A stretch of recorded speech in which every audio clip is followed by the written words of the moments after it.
เบิดในสมัยสงครามตะกี้นะพี่น้องเพิ่นจะเอามาปลูกผักปลูกงาใช่เนาะค่ากี่งามทุกคนได้ชาญมาได้เชลอเอ้ยเอาลงมาแต่ผู้เอาลงมาแต่ผู้มาขึ้นไปที่อยู่ผู้เนาะพอคืนเช้านี้คือเราสารว่าเย้พระข้าวไปวัดเลยนั้นอันนี้จะเป็นเนาะอันเขาไทยควายตะกี้นะทุกคนเนาะเขาไทยควายตะกี้นะนี่ยังเป็นไม้นั่นเลยเนาะโอ้สมบูรณ์แบบเลยทุกคนนี่หมดเลยเนาะนี่เนาะ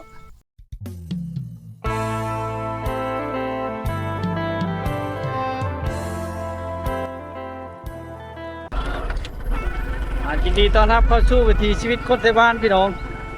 วิดีโอนี้ก็เข้าพาพี่น้องไปเที่ยวส้มเนาะบ้านท่านทางลาวพี่น้องมุงลาบรีแกงจันทร์เขตเนาะเป็นเผ่าพุทธไทยครับพี่น้องหมู่บ้านตั้งอยู่กลางภูเขาเนาะพี่น้องกำลังสร้างกำลังสร้างเฮ็ดเรือนเฮ็ดชาติแล้วตามให้ตามหน้าตากำลังงอกเนาะพี่น้องเนาะตากำลังงอกนะทุกคนนะหมู่บ้านกลางภูเขาเนาะแคมพูแคมพาเล็บพาไปจนฮอดพุ่นแล้วพี่น้องบ้านพนค่ำน้ำโมนากระบอกเลยเนาะเอ็มทางในการใครแน่แล้วพี่น้องเป็นแบ่งเนาะดีแล้วพี่น้องเดี๋ยวส่งหมู่บ้านเขตชนบทนะเป็นเผ่าพุทธไทยมันนี่พี่น้อง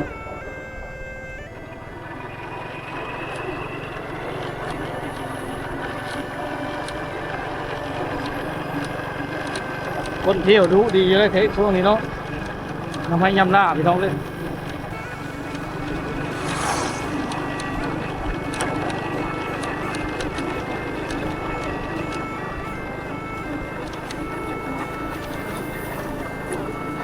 มาเทจุดสุ่มว่างๆเนาะวัดแกไปไล่กัน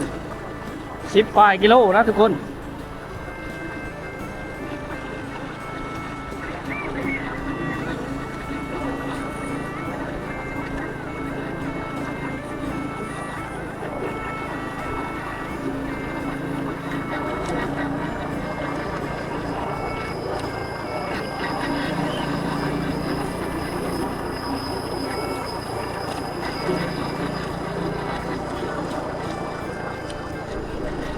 ตรงหน้าเขตนี้5 เพลงนะ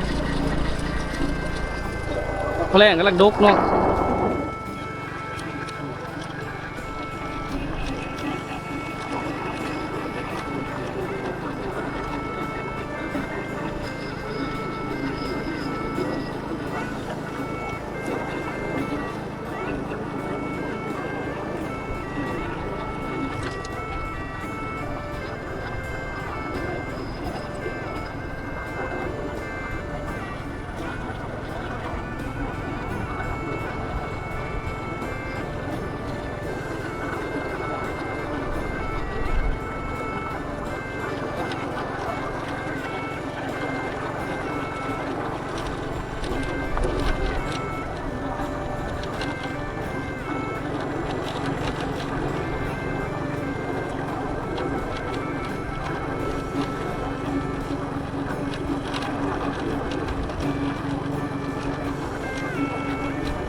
ส้นเคสนี้เริ่ม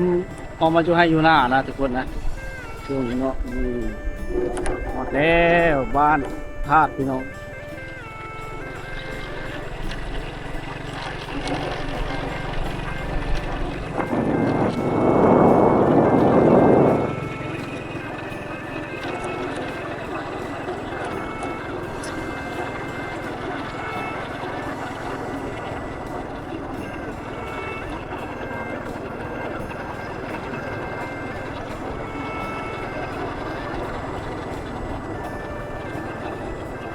บ้านนี้ก็มีไฟฟ้าแล้วทุกคนเนาะ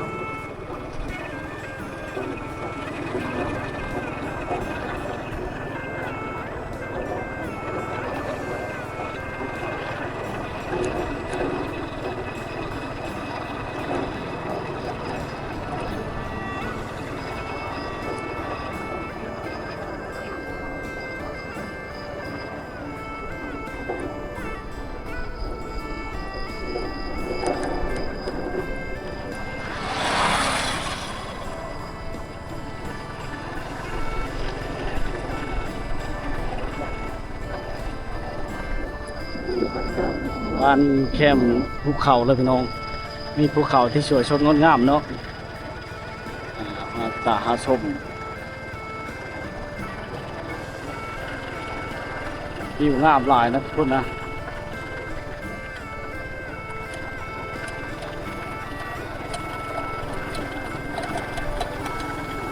มีร้านอาหารร้านเฟอเนาะเปียกคน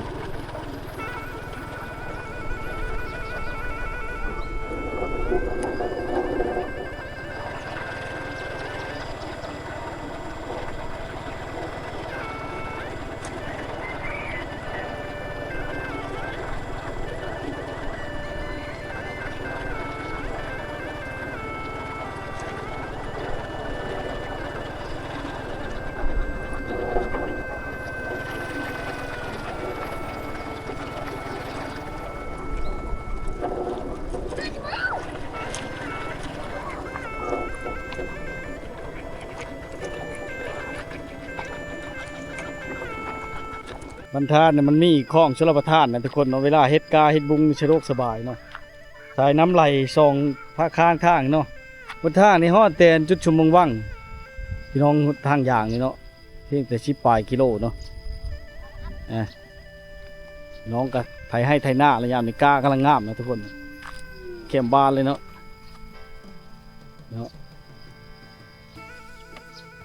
บรรยากาศหมู่บ้านกลางภูเขางามหลายพี่น้องวิวงามเลยเนาะบรรทัดเนาะในคลองนี่เลยพี่น้องงอกควายก็งามในเขาบริพูเนาะสะดวกสบายรถพาคนยากอะคอนใดหรือว่าซักเครื่องซักผ้าซักเท่นั่นเนาะนี่บ้านของเจ้าเนาะอันลูกระเบิดในสมัยสงครามตะกี้นะพี่น้องเพิ่นจะเอามาปลูกผักปลูกหญ้าใช่เนาะค่ากี่งามทุกคนโอ้เนาะได้ประโยชน์ทุกคนเนาะผักบัวงามเลยนี่เนาะ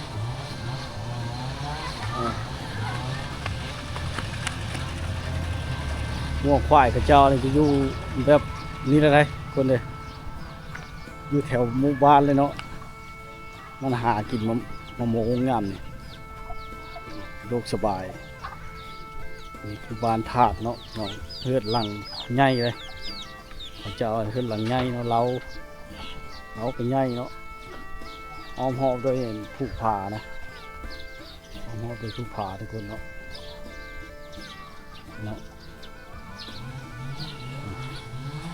ง่ายขนาดเราเขาเจ้านี่ทุกคนเนาะเพิ่นเลิกกันหลังง่ายเราเขามีเป็นเราเขาเนาะ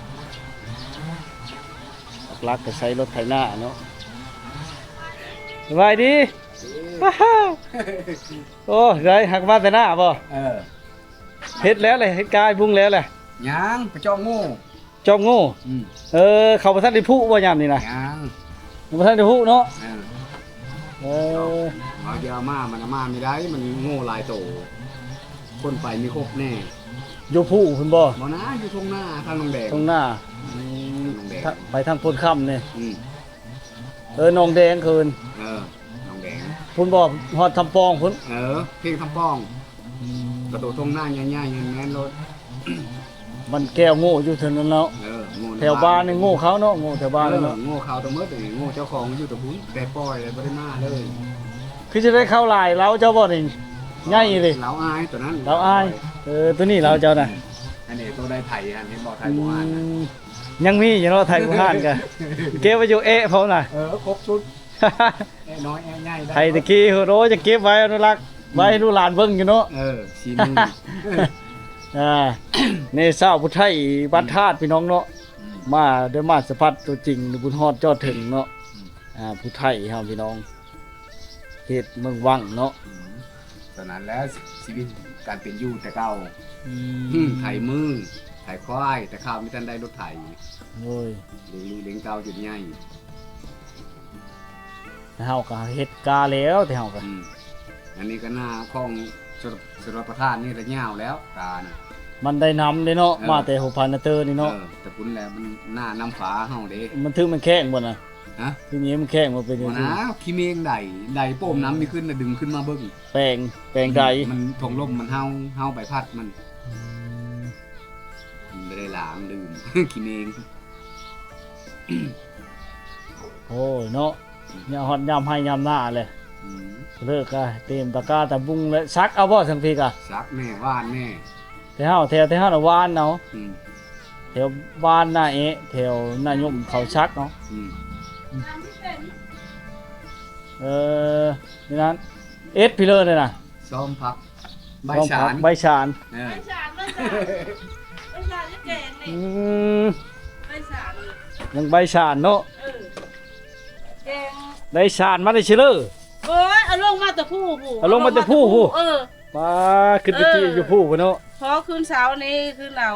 สารว่าเย้พระเข้าไปวัดเลยนะ เด็ดพาเข้าไปวัด ยอะ เข้าไปวัดทางหันเด็ดพาเข้าลงวัดมืออื่นเนาะ เดินตรงวัด ในชาวพุทธไทยเท่านี้ อัหาอ้ายหาลุง ชนหลายจะมีวัดเนาะพี่น้องเนาะ วัดแหละวัดอันเมืองลาวเฮาเจ้าเสนเฮาดีไม่แห้งเนาะ มีดีมีแห้งครับก็ได้ ถูกชาวนาเฮาในนี้เลยลูกเอ้ยถูกเนี่ย ลานบ่เนี่ย หลาน หลานแล้วนี่หลานลูกชาย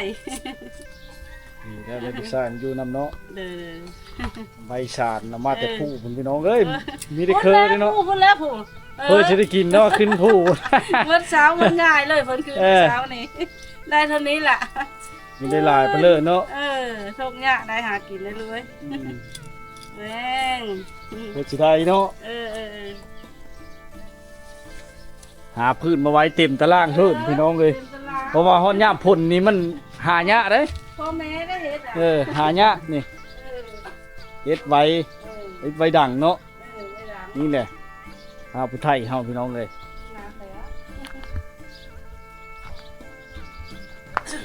อันนี้จะเป็นเอะเนาะเอะอันเขาไทยควายตะกี้นะทุกคนเนาะเอะเขาไทยควายตะกี้นะนี่ยังเป็นไม้นั่นเลยเนาะโอ้สมบูรณ์แบบเลยทุกคนนี่หมดเลยเนาะนี่เนาะแล้วก็นี่ด้อนอันไส้นั่นต่อใช้อันข้อควายก็ยังมีอยู่พี่น้องครบหมดแล้วเนาะพี่น้องมันยังเก็บรักษาอนุรักษ์ไว้ให้พี่น้องเลยมาติดตามรับชมเนาะเราเข้าชาติเราอันเข้าผู้ไทยฮะเนี่ยอันมันจะมีชาติแบบนี้เลยพี่น้องจะมีชาติแบบนี้เนาะแล้วก็เป็นเล้าใหญ่ถึงจะได้เข้าบ่หลายบ่เลิกกันเพิ่นประเพณีเพิ่นเฮ็ดอันนี้เนาะเป็นไม้แดงแน่บ่ป่าเป็นไม้แดงเลยมุ่งชุดยอดเลยค่ะกันเนาะมุ่งได้เป็นเลยทุกคนเนาะเด้อช่วงโบราณดั้งเดิมเลยนะเนาะหน้าคักลีเนาะกลุ่มหลายฟ้าลาปีแล้วมาแต่น้ำกาปอนกาโอ้ยกำลังไม่เมยเนาะ โอ้ยเรานังมาไม่เมยพี่น้องเอ้ยจะแล้วเลยบ่ยังมืออื่นต่ออีกโอ้ยเราไม่เมยอันนี้คือกันแล้วคือเดียวแล้วนี่เนาะ เล่นเนาะ ไม่เข้าแล้วอันนี้อ่ะ โอ้ยเกิดสิแล้วหรือบ่ยัง อันนั้นที่เช้า ย่ามาให้ได้2เป๋า ก็ได้2เป่าโอ้หน้ากว้างนี่เนาะจักเป่าลงมื้อแต่ละปีนะ ครับ4เป๋า สี่เป่าก็ได้2เป่าก็ได้ครึ่งนึงพอแห้งบ่แล้วเนาะมื้ออื่นก็แล้วแหละก็ได้2เป๋า เฮ้ยช่องป่านยันดำบ่ทันอันนี้เป็นกระปางระเบิดนะพี่น้องส่วนระเบิดสมัยสงครามเนาะเนาะตะกี้แต่โดนดังเดิมเนาะมันก็ยังมาใส่เอาไว้ปุ๊พืชพันธุ์ธัญญาหารเอาไว้ปุ๊พักนะทุกคนนะนี่โอ้เนาะยังเหลือยังใช้เป็นประโยชน์นะสมัยสงครามตะกี้เนาะที่มาจะให้เต็นหน้าเนาะคาดตะกร้าเครื่องมันยกตุกตุยเต็มขั้นรถไถพี่น้องเลยมีไม้ดูไม้แดงย่างดีเนาะใช้คาดเวลาแม่นบอกเขาใช้คาดบอกนะเขาเฮ็ดนั่นเนี่ยค ในคาดติ่งให้มันเพ่งนะมันเพ่งเนาะโดยรถไถนา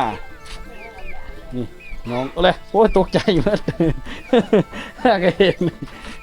มันเมยเนาะมาหาเต้าหาเล่นมันเมยมันนอนพี่น้องเลยรถไถนาเนาะ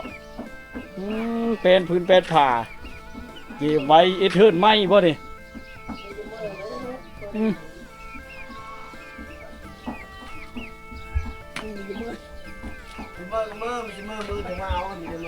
กำลังไปเมยอันนี้บ่ไถมาแต่ไถนาเลยเนาะมาให้หน้าธนาคาร ไถตะกร้าเดิมให้หน้าเลยทุกคนในผู้ไทยเฮาช่วงนี้เนาะนี่แหละมาแล้วมันจนชิลาเลยนะนี่จนชิฮอนย่ามดำเลยกินยังมาเขาเล่นกินมาเขาเล่นจักเห็ดไปแล้วเห็ดก็บ่สิเห็ดพอจะเป็นเป็นก็เห็ดเด้อโอ้ยมันก็เป็นนั่นแหละเปล่าจักแล้วจะครอบนกคณะเลี้ยงนกกระทาป่ะนกยังไงนกกระทาโอ้มันก็เป็นเมื่อไรเฮ็ดขยายออกไปเลยเคยเลี้ยงอยู่บ่แต่เก่ากะบ่ได้เคยลูกซื้อมาให้เลยจะเลี้ยงซื้อมาเฮาเลยจะเลี้ยงเจ้าอยู่บ้านเลยคือมีเว้าไทยก็อยู่บ้านนั่นนี่แหละก็อยู่บ้านธาตุนี่แหละเว้าลาวเลี้ยงเชิดตารางเราใหญ่หรือเราเนาะปอมุ่งด้วยเป็นนะทุกคนนะเป็นเอกลักษณ์ของบ้านธาตุเนาะมุ่งด้วยเป็นหรือว่าเป็นไม้แดงไม้ดูเนาะตะกี้พอได้พี่น้องมันได้ประโยชน์เนาะใช้ได้เบิ้งได้ชมได้เห็นอยู่นะพี่น้องนะเนาะแคมผู้แคมผาได้ตั้งอยู่กลางภูเขาเนาะนี่กะเกี่ยมเสาไว้ปลูกเฮิร์นปีหน้าเลยนี่พี่น้อง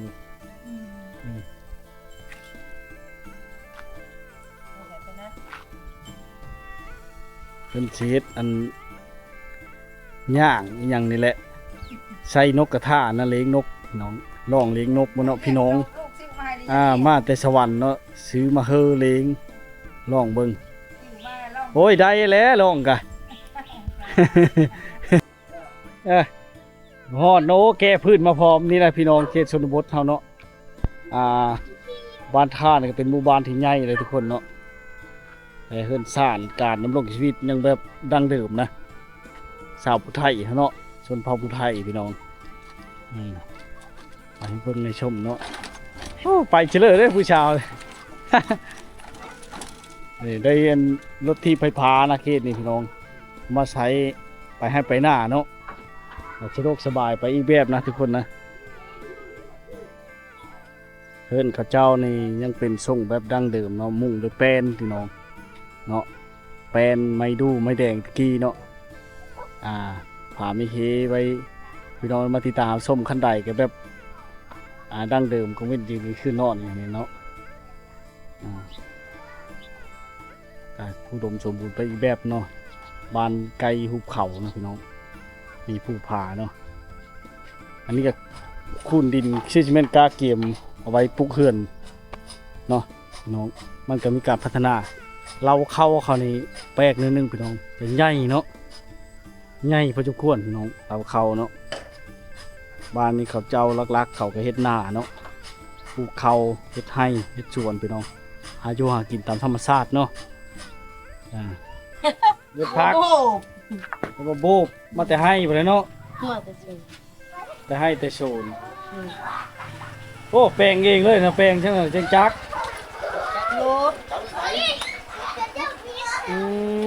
มาเองเลยเก่งกันดีเนาะมันแรงเงินช้าง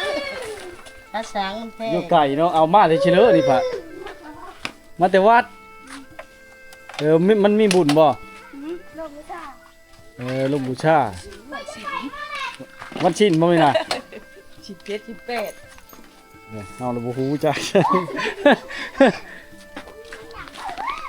โอ้ยมาแต่วัดพี่น้องเนาะเฮ็ดไปปูอยู่หน้าบ่ฮะไม่จักว่าโง่เฮาเลยโง่เฮาเลยลกไว้เอามันสิบ่ตายก็บ่ใช่จังว่าเอ้าคือว่าฉันแล้วบัดนี้ลกไว้โง่เฮาก็เลยมื้ออื่นเราไปปลูกอยู่หน้า ปลาโหเขาเจ้าพี่น้องเฮ็ดด้วยไม้ยางโบ่งนะที่เขาเจ้าท่าเอาอันนั่นเนาะเขาเจ้าท่าเอาเปิ้มเรียบร้อยเลยเขาจะมาเฮ็ดอันลากโหหรือว่ากำแพงโฉนนะทุกคนนี่เนาะอายุเริ่มปลูกพักนี่ล่าจะเริ่มมีการปลูกพักโอ้ไอเดียสุดยอดเลยทุกคนเนาะเอกลักษณ์ของเขาเจ้าเนาะเรานี่ถึงใหญ่ทุกคนเนาะนะครับชนลายจะมุ่งโดยไม้เป็นเนาะเป็นไม้แดงไม่ดูเนาะตะกี้พี่น้องนี่อันนี้ก็ไม้ดูเนาะยังลงเหลืออยู่ไปตับอยู่พี่น้องโอ้หลายนี่คนป้าไว้เนาะทุกคนเลยไว้พี่น้องมาติดตามรับชมเนาะเป็นหลังนี้ก็ถึงบัญชีเก่าเนาะแต่มุ่งโดยเป็นพี่น้องเป็นเฮิร์นขั้วเนาะนี่เนาะเป็นที่ดั้งเดิมไว้ให้พี่น้องได้มาติดตามรับชมเนาะให้พี่น้องเลยเนาะเบิ่งไปชมกันมันมีห้องน้ำเนาะนี่อาบน้ำก็สะดวกสบายพี่น้องอยู่ในนาเฮิร์นเลยมันไหลมาแต่ผู้ผ่าไปได้นี่คนเลยเนาะนี่เนาะโอ้คนวิวก็งามเนาะยองงัวควายเขาเจ้าเนาะมันอยู่แถวกลางบ้านเลยนะพี่น้องเลยก็สะดวกสบายเนาะการชันจรไปมากอะเวลาเขาอยู่แถวบ้านเขาค่อยไปค่อยมาเนาะเป็นทางแดงนะเพราะทางเช่นนั้นนะมันมาแต่จุดชุมว่างๆพี่น้องเนาะ